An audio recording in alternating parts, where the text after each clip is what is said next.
Tamil Nadu government takes steps to bring home the mortal remains of Andhra Pradesh shootout. Orders 3 lakh rupees solatium to each family. Election Commissioner Naseem Zaidi to become the next Chief Election Commissioner. Kalanya TV manager confesses before the CBI court the routing of the illegal funds to Kalanya TV. The news in detail.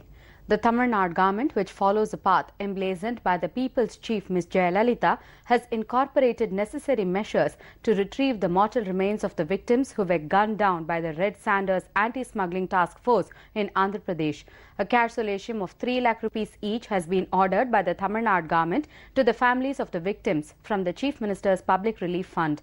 The Tamil Nadu government, which follows a path forged by the People's Chief Ms. Jaya, wrote a letter to the Chief Minister of Andhra Pradesh concerning the issue where 20 people from Tamil Nadu were gunned down by the Red Sanders anti-smuggling task force in the Seshachal forest area of Ichigunda and Srivari Mete areas in Andhra Pradesh. Chief Minister of Tamil Nadu O. Selvam in his letter had mentioned that the victims from Tamil Nadu hailed from the districts of Tiruvannamalai and Velur. He said while it was possible that these persons may have been engaged in illegal activities, the occurrence of such high casualties in the operation raised concerns whether the task force personnel acted with adequate restraint. Even if the persons had been engaged in illicit tree cutting, efforts could have been made to apprehend them rather than take such drastic action and cause such high casualties, the Chief Minister added. In these circumstances, Chief Minister O. Selvam requested his counterpart to kindly order a credible and speedy inquiry into the matter so that the facts are established and responsibility fixed for possible human rights violations. He further said, in case of any human rights violations, it is essential that action is taken against those who caused the deaths and appropriate compensation is paid to the families of the victims. In a press release made by the Tamil Nadu government today, it has been mentioned that measures have been taken to bring the mortal remains of the victims back to Tamil Nadu. A team comprising officers of the district revenue offices in Tiruvannamalai and Velur, headed by the collector of Tiruvallur district, will leave for Tirupati to retrieve the mortal remains. The hearse van of the Health Department of Tamil Nadu government will carter the mortal remains. Further, the concerned district collectors have taken measures to take along with them the relatives of the victims for identification purpose. A police team headed by Superintendent of Police Manjunatha has been sent to Tirupati to complete the process of autopsy along with the police personnel of Tirupati. Considering the gravity of the incident, the Tamil Nadu government has ordered a cash solatium of 3 lakh rupees each to the families of the deceased from the Chief Minister's Public Relief Fund, the press release stated. Meanwhile, latest reports have suggested that 7 bodies of the victims have been identified and the information on the same have been sent to the concerned relatives. The works to identify the remaining bodies has been taken up. Union Ministry for Home Affairs has asked the Andhra Pradesh government to submit a report on the issue. Election Commissioner Naseem Zaidi is set to become the next Chief Election Commissioner later this month. The Law Ministry has initiated the file to appoint the next CEC as present incumbent H.S. Brahma retires on April 19th. Highly placed sources in the government today said that the Law Ministry has cited convention of appointing the senior-most EC as the CEC. After Zaidi's appointment, the government will set in motion the process to appoint 2 election commissioners to fill vacancies in the 3-member body. After V.S. Sampath demitted office in January, Brahma was elevated as CEC. But the post which fell vacant after Brahma's elevation has not been filled up so far. After Brahma retires on April 19th, Zaidi will be the only member of the 3-member poll watchdog. Zaidi will have a tenure up to July 2017 when he attains the age of 65. An election commissioner or a CEC has a tenure of 6 years in office or 65 years of age, whichever is earlier. A 1976 batch IAS officer, Zaidi has worked in the Civil Aviation Ministry for a long time. Recent developments in the 2G spectrum scam has confirmed on the routing of the illegal funds to Kalanya TV to the tune of 214 crore rupees, with the manager of the finance department of the controversial TV station confessing on the same before the special CBI court in Delhi. The Vice President of Operations of Kalanya TV, Humayun Ali, and manager of the finance department of the TV station, Uma Shankar, appeared before Justice O.P. Saini today. Uma Shankar in his statement confirmed on the transaction of 214 crore rupees by Cineyug Films to Kalanya TV in 2008. The hearing will continue tomorrow.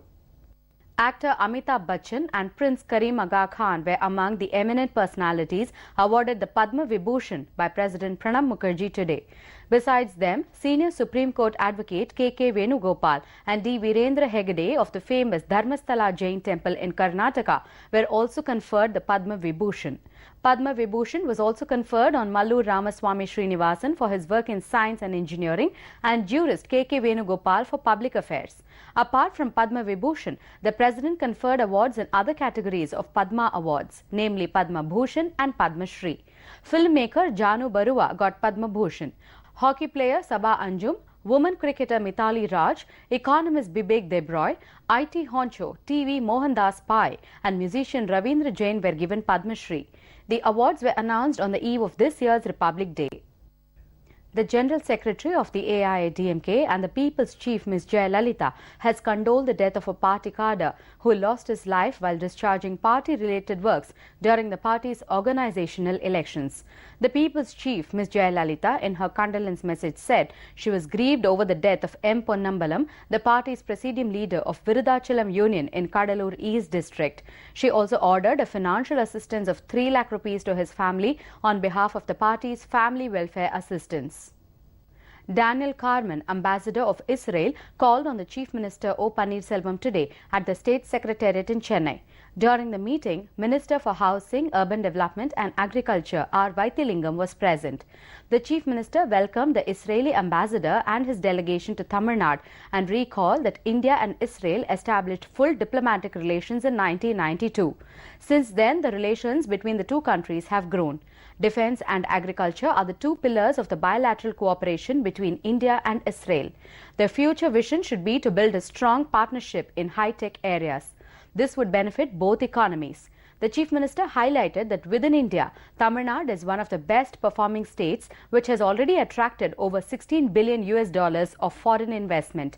Under the dynamic leadership of Puratchi Thalavi Amma, Tamil Nadu has emerged as one of the largest manufacturing hubs in India. Tamil Nadu is a leader in the production of automobiles and auto components, electronic hardware, engineering, textiles and leather. Tamil Nadu is one of the top 10 automobile hubs globally with a production capacity of 1.4 million passenger cars per year.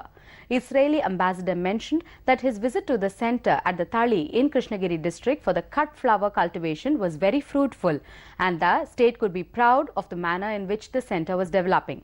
He also mentioned that he visited the Nemmeli desalination plant where an Israeli company had provided the technology. He highlighted that water was a sector in which much greater cooperation was possible. To develop tourism, it is important to increase the number of direct flights from India to Israel. He emphasized the importance of encouraging greater people-to-people relations through tourism and academic interactions. The Chief Minister mentioned that the state government was organizing a global investors meet on 23rd and 24th May 2015 in Chennai to showcase investment opportunities. Israel has already been invited to be a partner nation for this event and expressed the hope that Israel would accept our invitation and offer its support. The ambassador of the Israel was accompanied by His Excellency Menahem Kanafi, Consul General of Israel in Bengaluru, and Ziv Shalvi, Deputy Chief of Mission and Head of Administration and Consulate General of Israel in Bengaluru. K. Jnanadesikan, Chief Secretary to the Tamil Nadu Government, Sheila Balakrishnan, Advisor to Government, K. Ramanujam, Advisor to Government, K. Shanmugam, Principal Secretary to Government Finance Department, S. Krishnan, Principal Secretary to Government Planning Development and Special Initiatives Department, and Rajesh Lakoni, Secretary to Government Agriculture Department were present. The Government of India is looking to wrap up Operation Rahat with almost all the estimated 4,000 Indians in Yemen evacuated safely from the war zone. The Indian Navy's INS Tarkash reached Djibouti from Al Hodeida with 74 people this morning, and the INS Sumitra has reached Al Hodeida to ferry out one of the last batches. Air India will run its last evacuation flights from Yemeni capital Sana'a, and the government has asked all Indians who want to leave to reach the capital. On Monday, India rescued more than 1,000 people by plane and ship, the second time in 2 days that such a large number have been brought out since Saudi Arabia launched airstrikes against Iran-allied Houthi rebels in Yemen on March 26th. Meanwhile, the nurses from India who were among those who reached Kochi from the war zone in Yemen were received by the Tamil Nadu officials on the orders of the People's Chief Ms. Jayalalitha. They were sent to their respective hometowns at the expense of the Tamil Nadu government.